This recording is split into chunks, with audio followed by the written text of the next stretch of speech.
Hello everyone, welcome to our channel success mantra by Bhavya Kashyap. कैसे हैं आप सब? आई होप आप सब बढ़िया होंगे। तो आज मैं आपके लिए लाई हूँ सीटेट का बहुत ही महत्वपूर्ण टॉपिक जो आपके एग्जाम में पूछा ही पूछा जाता है। 2-3 नंबर का तो कंफर्म ही आपके एग्जाम में आपको देखने को मिलेगा ही मिलेगा। तो आज की वीडियो में हम जानेंगे एनिमल यानी जानवरों के बारे में पढ़ेंगे। तो जो भी जानवरों से संबंधित प्रश्न आपके सीटेट में पूछे जाते हैं वो आज की वीडियो में हम कंप्लीट करेंगे। ज़्यादातर आपके एग्जाम में प्रश्न एनसीईआरटी से ही पूछे जाते हैं, एनसीईआरटी मेन रखा जाता है।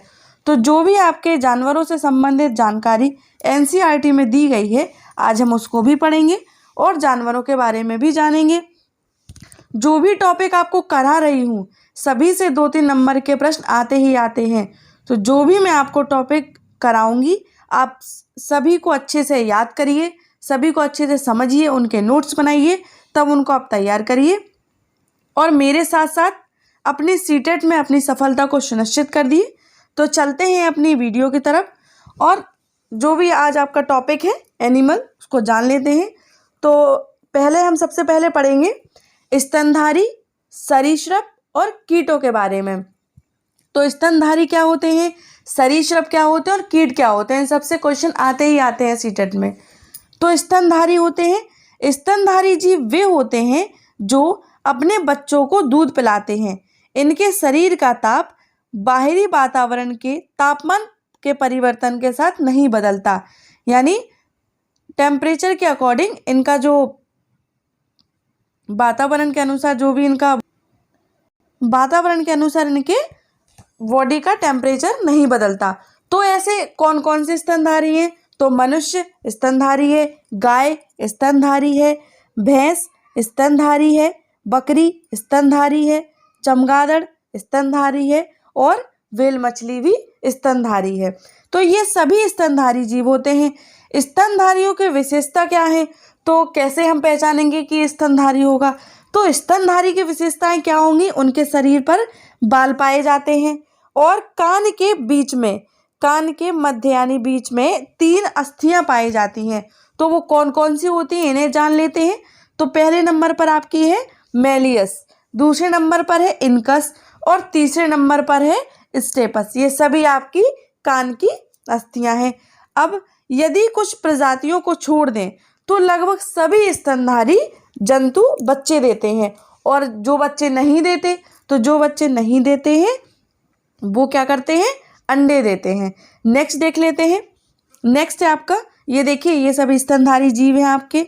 ये चूहा जो है ये भी स्तनधारी है, ये सभी स्तनधारी जीव हैं। नेक्स्ट देख लेते हैं सरीसृप, रेप्टाइल्स। ये क्या होते हैं? तो जो सरीसृप है इस प्रजाति के प्राणी धरती पर सरक कर चलते हैं। यह हवा में सांस लेने वाली रीढ़धारी जंतुओं का समूह है।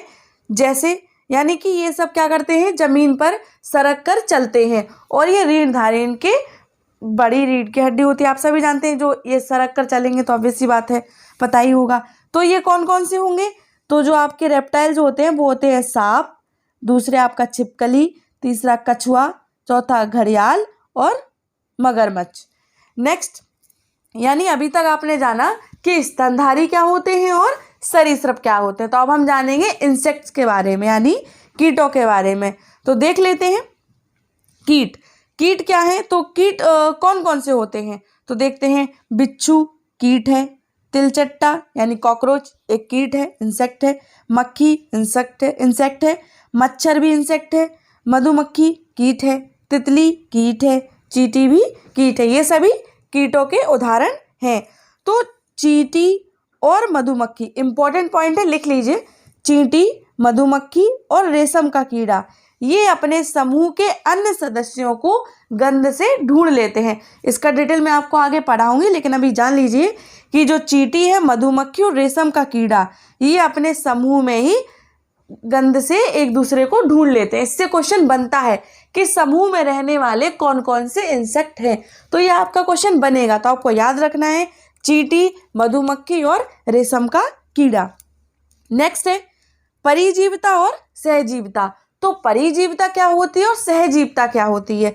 तो जो परिजीवता है ये वे जीव होते हैं जो किसी अन्य जीव पर डिपेंड होते हैं, यानी जो जीव होंगे वो दूसरे किसी जीव पर डिपेंड होंगे और उनसे अपना फायदा उठाते हैं। जिन जीवों पर ये आश्रित होते हैं उन्हें नुकसान पहुंचाते हैं और परिजीवी जंतु यानी पैरासाइट कहलाते हैं, जैसे जोंक, अमरवेल। यानी ये जिस जीव पर होंगे उसको नुकसान पहुंचाएंगे। यानी जो जोंक है अगर वो किसी जीव के ऊपर बैठी होगी तो उसका खून चूस लेगी, तो इनका तो फायदा हो जाएगा लेकिन दूसरे जीव को ये नुकसान करेंगी। अमरवेल की जो वेलें हैं ये दूसरे पेड़ों पर, पेड़ पौधों पर अपने चारों तरफ से उन्हें मतलब इकट्ठा कर लेती हैं, तो जो उसके अंदर जो पौधा है वो तो मर जाएगा ना, खराब हो जाएगा, तो उसको भी नुकसान होगा। यानी इन दूसरे जीवों पर ये डिपेंड होते हैं और जिन पर डिपेंड होते हैं उनको ये बेकार कर देते हैं। नेक्स्ट, तो जब एक जीव को फायदा होता है तो दूसरे अन्य जीव को नुकसान तो होगा ही, जैसा कि मैंने अभी आपको बताया। नेक्स्ट, अब हम पढ़ेंगे सहजीवता।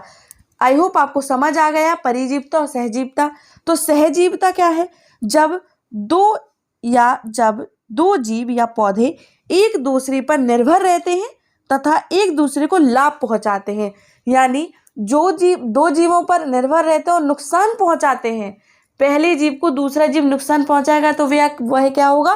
परिजीवता होगी। और जो दोनों जीव एक दूसरे को लाभ पहुंचाएंगे तो वो क्या होगा? सहजीवता होगी। तो उन्हें सहजीवी कहते हैं तथा इस प्रकार के संबंध को सहजीवन कहा जाता है। यानी दोनों जीव एक दूसरे को लाभ पहुंचा रहे हैं तो इसे क्या कहेंगे?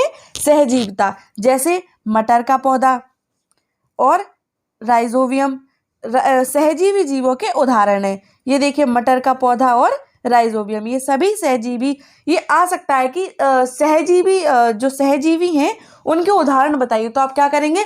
मटर के पौधे और राइजोबियम, दोनों जीव जो एक दूसरे पर निर्भर हैं और एक दूसरे को लाभ पहुंचा रहे हैं तो वो क्या होंगे? सहजीवी होंगे। इसी प्रकार लाइकेन में शैवाल और फफूंदी भी सहजीवता का ही उदाहरण है।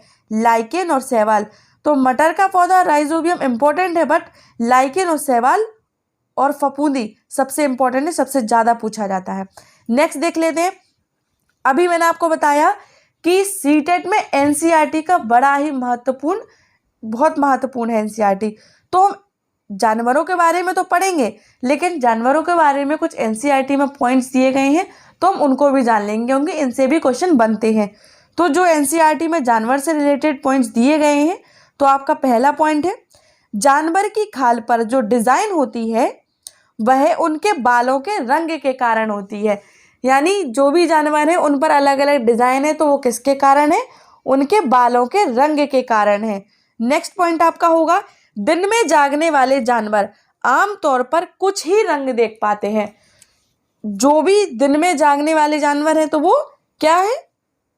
कुछ ही रंग देख पाएंगे, यानी ब्लैक एंड वाइट।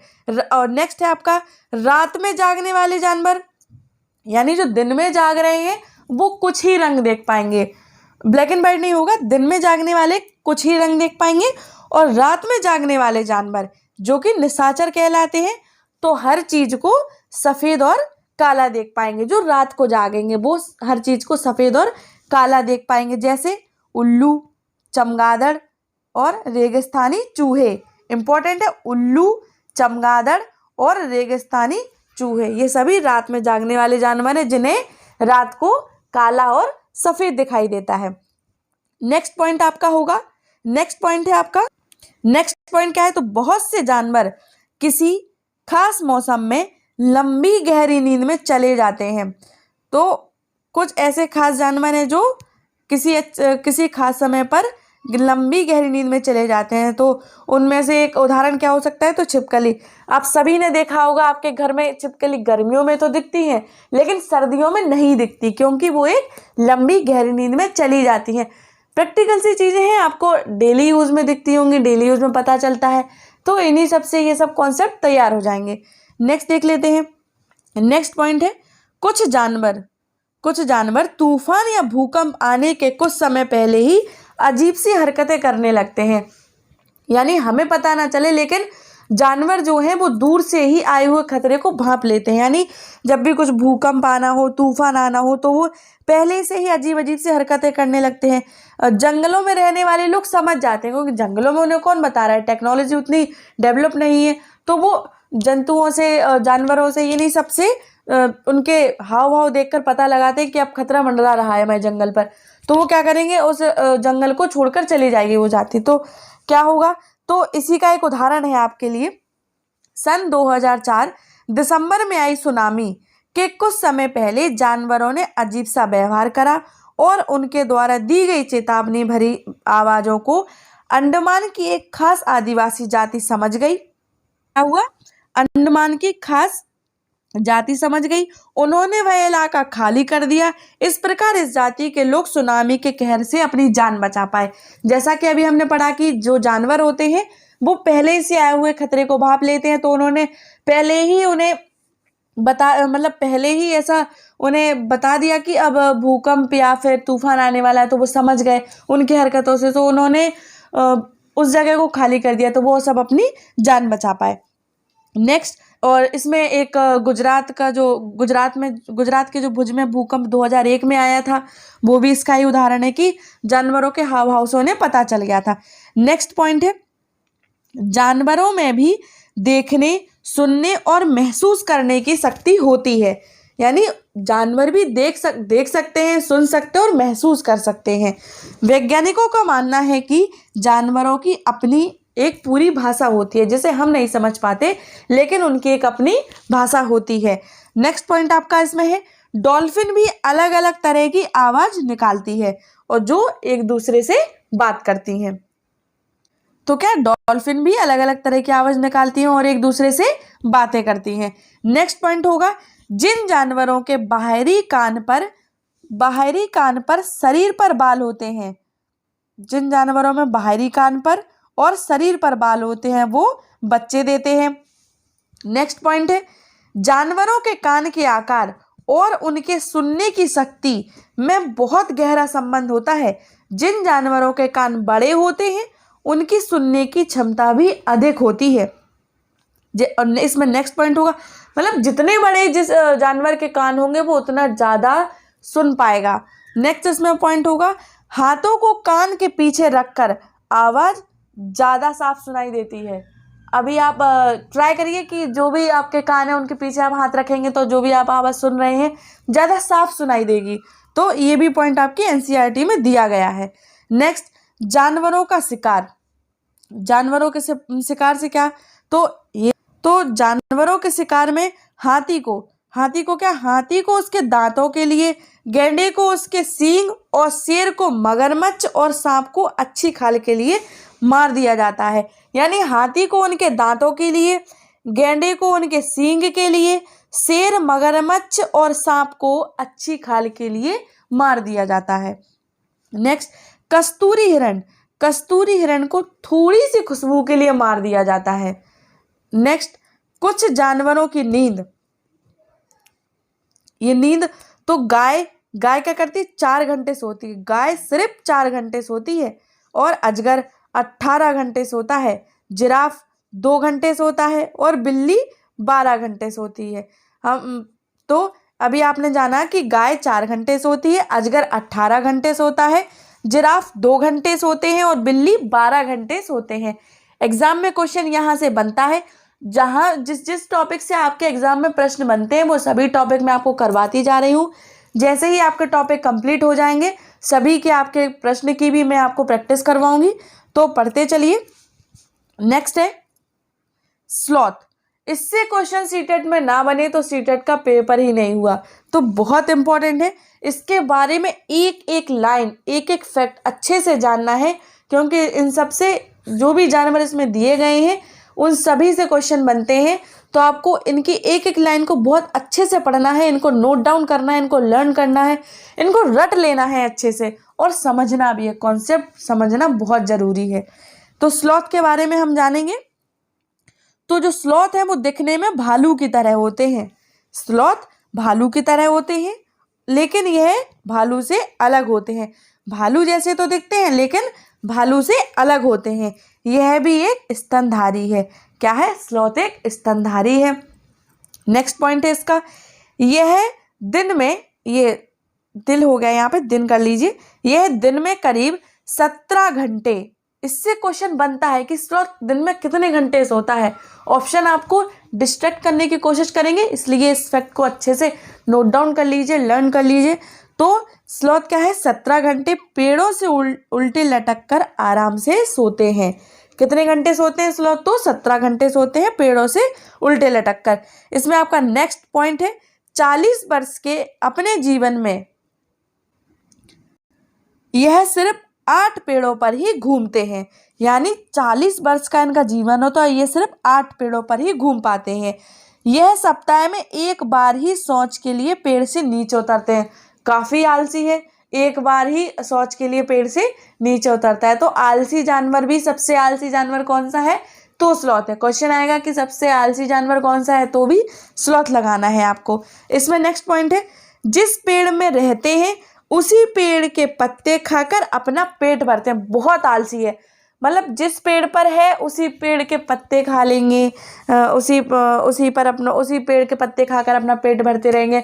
हफ्ते में एक बार शौच के लिए उतरेंगे और 40 वर्ष के अपने आयु में सिर्फ 8 पेड़ों को ही बदलते हैं। नेक्स्ट पॉइंट इसमें है, यह एक ऐसा प्राणी है जो एक बार में सिर्फ 30 ग्राम पत्तियां खाता है। कितनी? सिर्फ 30 ग्राम पत्तियां खाता है और उसे पचाने में 1 महीने का समय लग जाता है। इसीलिए वो हफ्ते में एक बार शौच के लिए उतारता है, क्योंकि पचता ही बहुत धीमा धीमा है, क्योंकि वो कुछ करता ही नहीं है, उस पर लटका रहेगा तो फिर खाना पचेगा कहाँ से। तो इसमें भी वो 30 ग्राम पत्तियां खाता है और उसको पचाने में कितना समय लगता है? तो 1 महीने का समय लगता है। नेक्स्ट, यह मध्य और दक्षिण अमेरिका में पाए जाते हैं। सबसे इंपॉर्टेंट पॉइंट, ये मध्य अमेरिका और दक्षिण अमेरिका में पाए जाते हैं। कहाँ पाए जाते हैं?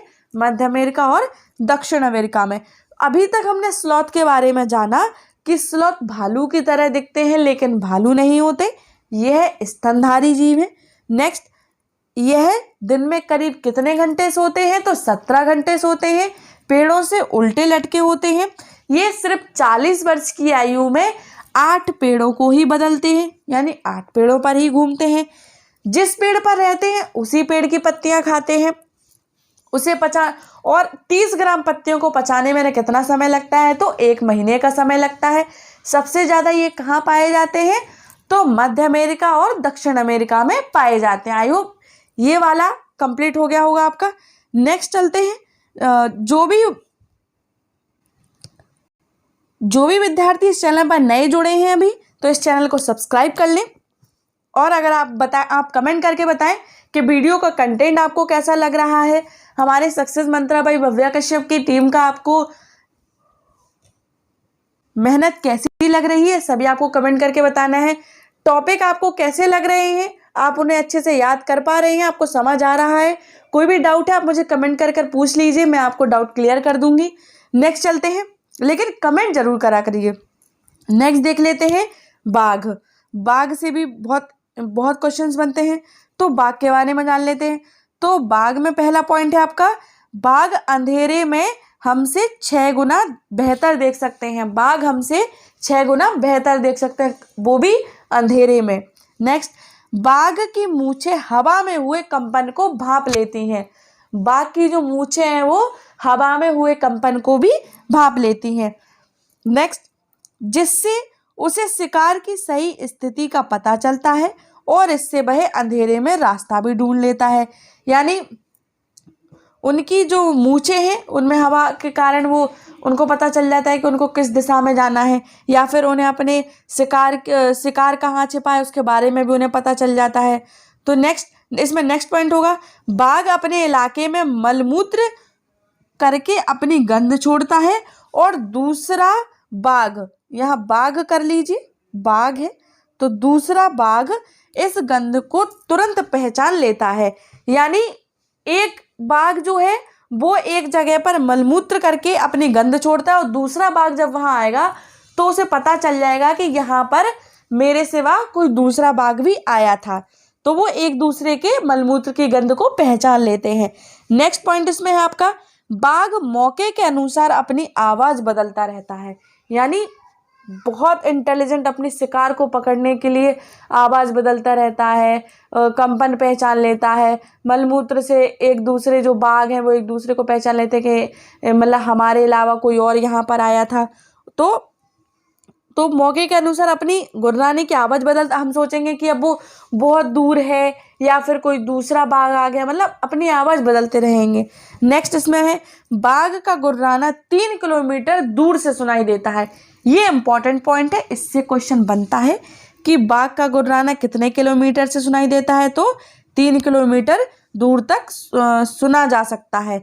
नेक्स्ट है बाघ के दोनों कान बाहर की आवाज़ इकट्ठा करने के लिए अलग अलग दिशाओं में बहुत ज़्यादा घूम जाते हैं, तभी तो वो शिकार कर पाते हैं कि बहुत ज़्यादा शार्प होते हैं। मतलब जब भी उनको कुछ सुनना होता है तो वो अपने कान उनके अपने आप ही यहाँ से वहाँ मूव कर जाते हैं। नेक्स्ट इसमें पॉइंट है आपका बाघ हवा से पत्ते हिलने और शिकार के झाड़ियों में हिलने से हुई आवाज़ को तुरंत पहचान लेते हैं। मतलब जो बाघ है वो जो झाड़ियाँ हैं वो हवा से हिल रही हैं या जो उनका शिकार है उसके द्वारा हिल रही हैं, तो वो इन सबको पहचान लेता है, बहुत इंटेलिजेंट है। नेक्स्ट एलिफेंट, हाथी के बारे में जानेंगे। हाथी से भी बहुत क्वेश्चन बनते हैं, तो हाथी के बारे में पहला पॉइंट है आपका हाथी को पानी और कीचड़ में खेलना बहुत पसंद होता है, ये तो सभी जानते हैं। नेक्स्ट इसमें इससे उसके शरीर को बहुत ठंडक मिलती है, वो कीचड़ और पानी में खेलेंगे तो उनके शरीर को बहुत ठंडक मिलती है। नेक्स्ट पॉइंट है हाथी के कान पंखे जैसे होते हैं और गर्मी लगने पर हाथी अपने कान हिलाकर हवा करते हैं। आप सबने देखा होगा हाथी के कान बहुत लंबे लंबे बड़े बड़े होते हैं, तो जब उनको गर्मी लगती है तो वो उनको हिलाते हैं, यानी पंखे का काम करते हैं हाथी के कान उसके लिए। इंटरेस्टिंग है। नेक्स्ट पॉइंट है 3 महीने का हाथी कितने 200 किलोग्राम वजन होता है। ये क्वेश्चन आता है कि 3 महीने के हाथी का वजन कितना, तो 200 किलोग्राम वजन होता है। नेक्स्ट पॉइंट है एक बड़ा हाथी दिन में 100 किलोग्राम से भी ज़्यादा पत्ते और झाड़ियाँ खा लेता है। इसको तो आपको गोल्डन लाइन है, बिल्कुल अच्छे से याद कर लेना है कि हाथी जो एक बड़ा हाथी है वो एक दिन में कितना खाता है, तो 100 किलोग्राम पत्तियां खाता है। नेक्स्ट हाथी बहुत कम आराम करते हैं। हम सोच रहे होंगे कि बहुत बड़ा जानवर है, बहुत आलसी होगा, बहुत आराम, लेकिन हाथी बहुत कम आराम करते हैं। एक दिन में केवल 2-4 घंटे ही सोते हैं। कितने, सिर्फ 2-4 घंटे ही सोते हैं। नेक्स्ट है हाथी परेशानी आने पर एक दूसरे की मदद करते हैं, काफ़ी फ्रेंडली हैं। हाथियों के झुंड में केवल हथनियाँ और बच्चे ही रहते हैं। हाथियों के झुंड में, इससे क्वेश्चन बनता है कि हाथियों के झुंड में कौन कौन रहते हैं, तो हाथियों के झुंड में हथनियाँ और बच्चे रहते हैं। इस झुंड में 10 या 12 हथनियाँ और बाकी बच्चे होते हैं और झुंड की सबसे बुजुर्ग हथनी पूरे झुंड की नेता होती है। तो इस झुंड का नेता कौन होता है, तो एक बुजुर्ग हथनी होती है। तो इसमें 10 से 12 हथनियाँ होती हैं और उनके बच्चे होते हैं। इस झुंड की नेता कौन होती है, तो एक बुजुर्ग हथनी होती है। नेक्स्ट 14 से 15 साल का हाथी इस झुंड में रहता है, फिर वह उस झुंड को छोड़कर चला जाता है। नेक्स्ट देख लेते हैं। नेक्स्ट है आपके लंगूर के बारे में जानेंगे। आई होप आपको हाथी से संबंधित सारे पॉइंट समझ आ गए होंगे। क्या क्या बताया मैंने आपको कि ये 3 महीने में 200 किलोग्राम उनका वजन होता है। 3 महीने का हाथी का वजन कितना होता है, तो 200 किलोग्राम का होता है। एक दिन में हाथी कितना खाता है, तो 100 किलोग्राम से ज़्यादा पत्ते और झाड़ियाँ खा लेते हैं। हाथी क्या बहुत कम आराम करते हैं, सिर्फ 2 से 4 घंटे सोते हैं। और मोस्ट इम्पॉर्टेंट पॉइंट कि हाथियों के झुंड में 10 से 12 हथनियाँ होती हैं और उनके बच्चे होते हैं। झुंड की नेता कौन होती है, एक बुजुर्ग हथनी होती है। और इसमें इम्पॉर्टेंट एक पॉइंट और था कि 14 से 15 साल का हाथी इस झुंड में रहता है और फिर इस झुंड को छोड़कर चले जाते हैं। नेक्स्ट अब हम लंगूर के बारे में जान लेंगे। तो लंगूर के बारे में, जंगल में ऊंचे पेड़ पर बैठा लंगूर अपने आसपास आती मुसीबत को देखकर एक खास आवाज़ निकालकर अपने साथियों को संदेश देते हैं और उन्हें चौकन्ना कर देते हैं। यानी ऊंचाई पर बैठे होते हैं और अपने दोस्तों को किसी भी आई हुई परेशानी से चौकन्ना कर देते हैं। नेक्स्ट कुत्ते के बारे में जान लेते हैं। कुत्ते जो होते हैं गलियों में अपनी जगह बटी हुई होती है। कुत्तों की अपनी गलियों में अपनी अपनी जगह बटी हुई होती है। एक कुत्ता दूसरे कुत्ते के मलमूत्र की गंध से जान लेता है कि इसके इलाके में कोई बाहर का कुत्ता आया था। यानी वहाँ बाघ था जो अपने मलमूत्र की गंध छोड़ रहा था और दूसरा बाघ पहचान रहा था। यहाँ पे वैसे ही कुत्ता है कि अपने मलमूत्र के गंध को जान लेता है और जब दूसरा कुत्ता आता है तो पहचान लेगा कि यहाँ कोई दूसरा कुत्ता आया था। नेक्स्ट है चूहा।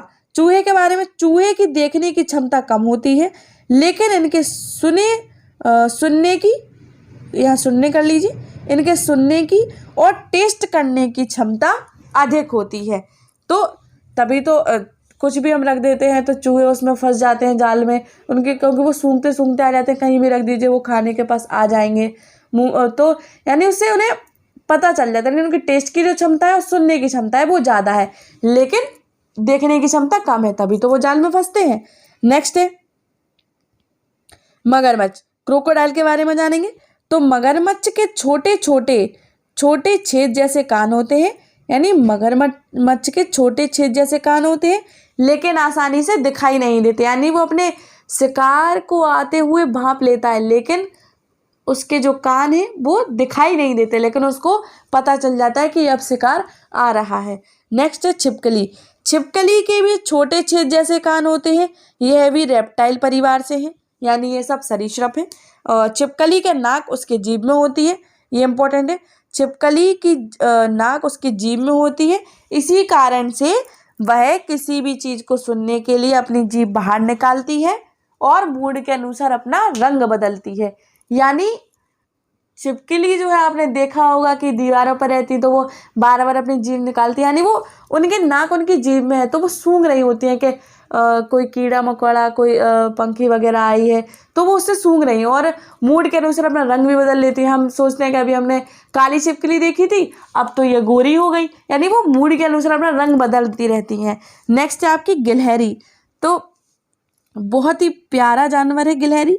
गिलहरी के दांत हमेशा बढ़ते रहते हैं। दांतों के काटने और कुतरने के कारण इनके दांत घिस जाते हैं, क्योंकि इनके दांत जो हैं ये बढ़ते रहते हैं, इसीलिए इनको ये कुतरते रहते हैं चीज़ों को, ताकि इनके दांत ज़्यादा बढ़े ना और मेंटेन बने रहे। तो गिलहरी के दांत हमेशा बढ़ते रहते हैं और दांतों ये काटने और कुतरने के कारण इनके दांत घिसते रहते हैं। बिल्ली के दांत नुकीले होते हैं। बिल्ली के दांत नुकीले होते हैं जो मांस को फाड़ने काटने के काम आते हैं। नेक्स्ट है गाय। गाय के बारे में जान लेंगे। गाय के आगे के दांत पत्तों को काटने के लिए होते हैं और पीछे के दांत चपटे और बड़े होते हैं। क्या है कि गाय के आगे के जो दांत हैं वो पत्तों को काटने के लिए और पीछे के दांत चपटे और बड़े होते हैं घास को चबाने के लिए।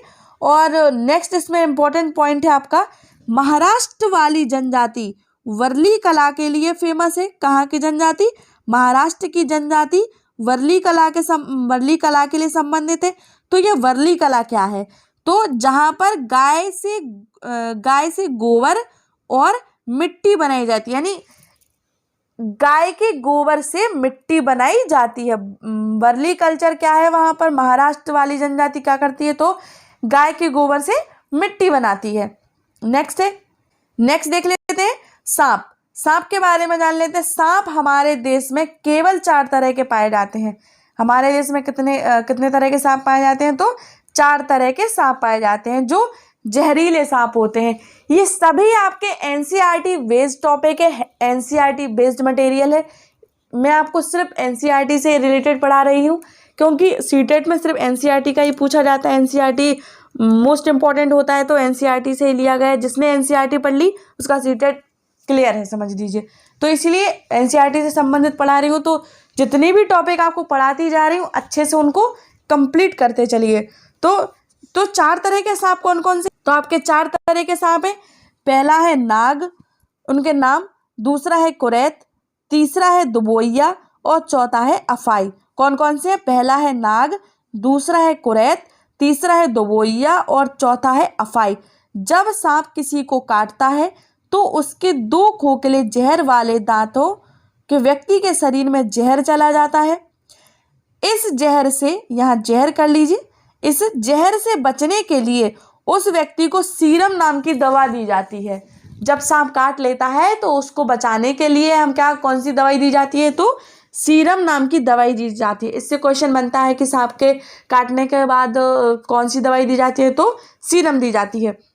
नेक्स्ट है, जो सांप के जहर से ही बनाई जाती है, यानी जो सीरम है वो सांप के जहर से ही बनाई जाती है। जहर जहर को काटता है कहते हैं ना। तो सांप के दांत नुकीले होते हैं, लेकिन वे अपने शिकार को, यहाँ पर वे अपने शिकार को चबाकर नहीं खाता, बल्कि पूरा निगल जाता है। क्या करते हैं, चबाकर नहीं खाते, पूरा निगल जाता है। नेक्स्ट है, सांप के बाहरी कान नहीं होते, वह जमीन पर हुए कंपन को सुन पाता है। यानी सांप के कान नहीं होते, जो भी जमीन पर आवाज हो रही है वो उसको भांप लेते हैं, उससे पता चलता है उन्हें। सांप को कालबेलिया भी कहते हैं। सांप को क्या कहते हैं, कालबेलिया भी कहते हैं। कालबेलिया नाच में सांप जैसी मुद्राएं होती हैं। कालबेलिया एक नाच है जिसमें सांप जैसी मुद्राएं होती हैं। खेतों में फसलों को चूहे से बचाने में मदद करता है। क्या, कालबेलिया नाच जो मुद्राएं हैं वो खेतों में फसलों को चूहों से बचाने में मदद करता है। जो सांप है, नेक्स्ट इसमें पॉइंट है, सांप जो है वो सुन नहीं पाते हैं। जब भी कोई बीन वगैरह बजती है तो आपस में बीन बज रही है, वो डांस कर रहे हैं, नहीं, ऐसा नहीं है। सांप जो है वो सुन नहीं पाते हैं, वो केवल बीन के हिलने के अनुसार अपना सिर हिलाते हैं, जिसे लोग नाचना कहते हैं। कालबेलिया जाति के रोशननाथ, इंपॉर्टेंट है यहाँ पर, कालबेलिया जाति के रोशननाथ जी अपनी जाति में बहुत मशहूर थे, जो बहुत ही आसानी से खतरनाक और जहरीले सांपों को पकड़ लेते थे। ये आपके एनसीईआरटी में पॉइंट दिया, इसलिए यहाँ पर ये पॉइंट रखा गया है। नेक्स्ट देख लेते हैं। नेक्स्ट है केंचुए। केंचुए के बारे में जान लेते हैं। केंचुए से संबंधित क्वेश्चन तो आपके अदर एग्जाम में भी बनते हैं, तो केंचुओं को अच्छे से पढ़ेंगे। तो जो केंचुए हैं, जो जमीन में छेद बनाकर मिट्टी को मुलायम और भुरभुरा कर देते हैं। क्या, मुलायम और भुरभुरा कर देते हैं। जमीन को इन छेदों से हवा और पानी मिल जाता है। क्या करते हैं, ये जमीन को मुलायम और भुरभुरा कर देते हैं, जिससे जमीन को पानी और हवा मिलती रहती है। और ये मृत पत्तियों और पौधों को खाते हैं। क्या करते हैं, ये मृत पत्तियां, यानी जो भी सूखी हुई मरी हुई पत्तियां पड़ी रहती हैं, उनकी पत्तियों और पौधों को खाते हैं। और इनके मल जमीन को उपजाऊ बनाती है। तो क्या, तो केंचुए को, यहाँ ये केंचुए को क्या कहते हैं, किसानों का मित्र कहा जाता है। ये क्वेश्चन तो हर एग्जाम में बनने लगा है कि केंचुए क्या है, तो केंचुए को किसान का मित्र कहा जाता है, इंपॉर्टेंट है। बर्मी कंपोस्ट को बर्मी कल्चर या केंचुआ पालन भी कहा जाता है। तो केंचुआ पालन को कौन सा कल्चर कहा जाता है, तो बर्मी कल्चर कहा जाता है। नेक्स्ट, चींटियां। पहले हमने पढ़ा था कि ये क्या है, अभी मैंने आपको पढ़ाया था कि जो चींटियां हैं, मधुमक्खी और रेशम का कीड़ा, ये सभी समूह में रहने वाले हैं और अपनी गंध से एक दूसरे को ढूंढ लेते हैं। तो चींटियों के बारे में जान लेते हैं। चींटियां मिलजुल कर रहती हैं, देखा ही होगा आपने, और चींटियों का काम बटा रहता है। रानी चींटी अंडे देती है। एक एक पॉइंट बहुत इंपॉर्टेंट है, इसको नोट डाउन कर लीजिए, इससे क्वेश्चन बनेगा ही बनेगा, इसीलिए बार बार बता रही हूँ।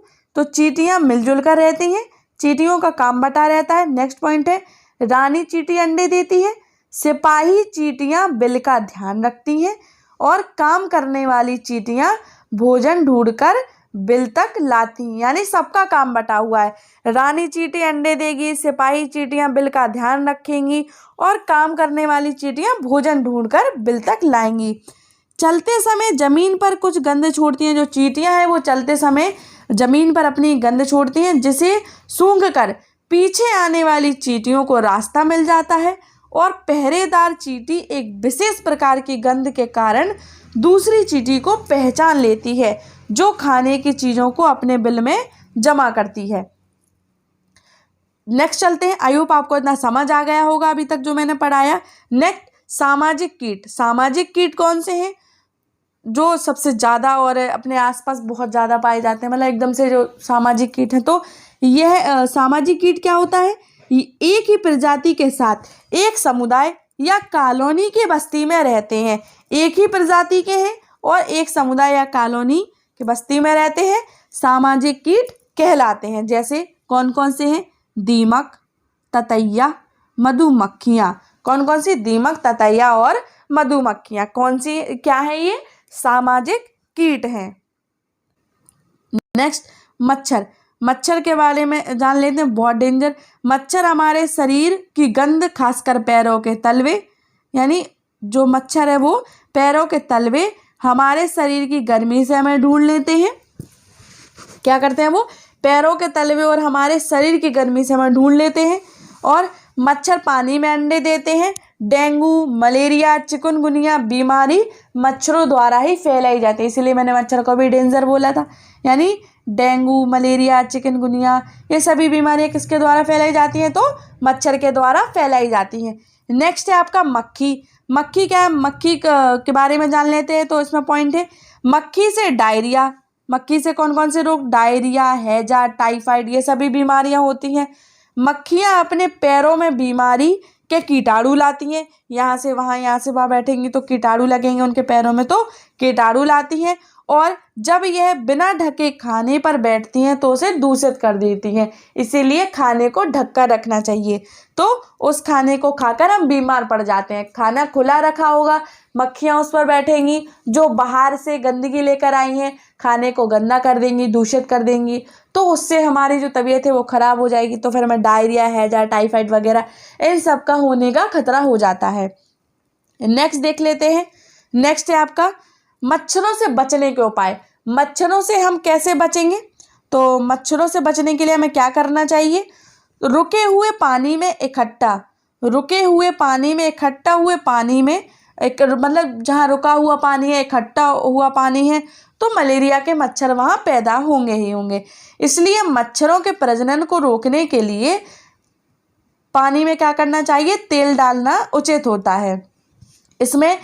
इससे क्या होता है? पानी का पृष्ठ तनाव कम हो जाता है और ऑक्सीजन की आपूर्ति रुक जाती है। यानी जहाँ इकट्ठा जल है तो वहाँ पर जल इकट्ठा हुआ है, जहाँ पर जल रुका हुआ है, जैसे कि कूलर की टंकी वगैरह होती है ना, तो क्या करेंगे? उसमें पानी में तेल डालने से उसका पृष्ठ तनाव कम हो जाएगा और ऑक्सीजन की आपूर्ति भी रुक जाती है। नेक्स्ट देख लेते हैं, जिससे मच्छर का लार्वा मर जाता है। मच्छर का लार्वा मर जाएगा तो मच्छर के अंडे और मच्छर दोनों मर जाएंगे। घरों में DDT का छिड़काव किया जाना चाहिए। तो घरों पर DDT का छिड़काव होगा तो भी मच्छर नहीं पनपेंगे वहाँ पर। नेक्स्ट है, आसपास पानी जमा ना होने दें। पानी के, जैसे कि पानी के बर्तन, टंकी, कूलर को साफ रखें, तो पानी इकट्ठा नहीं होगा तो मच्छर नहीं आएंगे। और क्या करें? मच्छरदानी का प्रयोग करें। जमा हुए पानी में मिट्टी का तेल डालें। और एक पॉइंट और है इसमें कि पानी में मछलियों को डालने से मछलियां मच्छरों के अंडे खा लेती हैं। क्या करती हैं? मछलियां मच्छरों के अंडे खा जाती हैं, इससे भी मच्छर मर जाते हैं। नेक्स्ट आपका है रैकून। रैकून के बारे में जान लेते हैं। रैकून क्या होता है? तो रैकून उत्तरी अमेरिका में, कहाँ? उत्तरी अमेरिका में पाए जाने वाला बिल्ली के समान दिखाई देने वाला जानवर है, लेकिन बिल्ली नहीं है, बिल्ली के तरह दिखाई देता है रैकून। यह स्तनधारी है। क्या है? यह भी स्तनधारी है। स्लॉथ था वो भी स्तनधारी है और रैकून भी स्तनधारी है। और ये मांसाहारी जानवर है। क्या है? मांसाहारी जानवर, और स्लॉथ शाकाहारी था। यह अपने भोजन में मेंढक, मछली आदि को धोकर खाता है। एक दूसरे से रिलेट करेंगे तभी कॉन्सेप्ट समझ आएगा, एक दूसरे से रिलेट कर कर ही हमें याद होगा। तो ये अपने भोजन में मेंढक, मछली आदि को धोकर खाते हैं। रेगुलर अपनी स्मरण शक्ति के लिए काफ़ी विख्यात है। यह इंसानों का खाना चुराकर खाने में कोई परहेज नहीं करते हैं। और नेक्स्ट इसमें है, इस जानवर की एक खासियत है कि आमतौर पर यह हमें किसी भी प्रकार का नुकसान नहीं पहुंचाते। यानी ये किसी भी प्रकार का नुकसान नहीं पहुंचाते, लेकिन खतरे की स्थिति को भांपकर यह हमला भी कर सकते हैं। ऑब्वियस सी बात है, किसी भी जानवर को हम परेशान नहीं करेंगे तो वो हमें इफेक्ट नहीं करेगा, लेकिन जब भी उन्हें कोई खतरा महसूस होगा तो वो अटैक तो करेंगे ही करेंगे। अब नेक्स्ट पढ़ेंगे हम गैड़े हाथी के बारे में। तो जो गैड़ा हाथी है आपका लास्ट पॉइंट है आज का, ये लास्ट है, तो इसके बारे में जान लेते हैं। तो गैड़ा अफ्रीका के सबसे खतरनाक जानवर है। कहाँ का? अफ्रीका का सबसे खतरनाक जानवर है। इसकी खाल से बुलेट प्रूफ जैकेट बनाई जाती है, बुलेट प्रूफ जैकेट बनाई जाती है। गैड़ा की विशेषता क्या है? थूथन की ऊपरी सतह पर सिंग और एक मोटी सुरक्षात्मक त्वचा से आती है। यह सिंग बालों में पाए जाने वाले पेशेवर प्रोटीन केराटिन से बने होते हैं। गैड़े की ऊंचाई 6 फुट तथा लंबाई 11 फुट होती है। ऊंचाई कितनी? 6 फुट और लंबाई कितनी? 11 फुट की होती है। इसका वजन कितना होता है? तो 2000 किलोग्राम होता है। और कितने से कितने, मतलब समथिंग 2000 किलोग्राम से 2700 किलोग्राम तक होता है। तो फ्रेंड्स, आज मैंने आपको एनिमल से संबंधित सारा टॉपिक कंप्लीट करवा दिया आपके सीटेट के लिए। तो आई होप आपको मेरी मेहनत पसंद आई होगी। उम्मीद करती हूँ कि सारा टॉपिक आपको समझ आ गया होगा। तो अगर आपको आज का टॉपिक अच्छा लगा हो तो चैनल को सब्सक्राइब करना ना भूलें, वीडियो को लाइक करें, कमेंट करें और ज़्यादा से ज़्यादा शेयर करें। और वीडियो की PDF के लिए, आज की क्लास की PDF के लिए हमारे Telegram channel success mantra by Bhavya Kashyap से ज़रूर जुड़ जाएं, ताकि आपको क्लासेस की जो PDF है वो सही समय पर उस पर मिल सके। और नेक्स्ट आपका जो भी आपकी लेटेस्ट अपडेट होगी वो सभी आपको हमारे टेलीग्राम चैनल पर ही दी जाएगी। Thank you so much.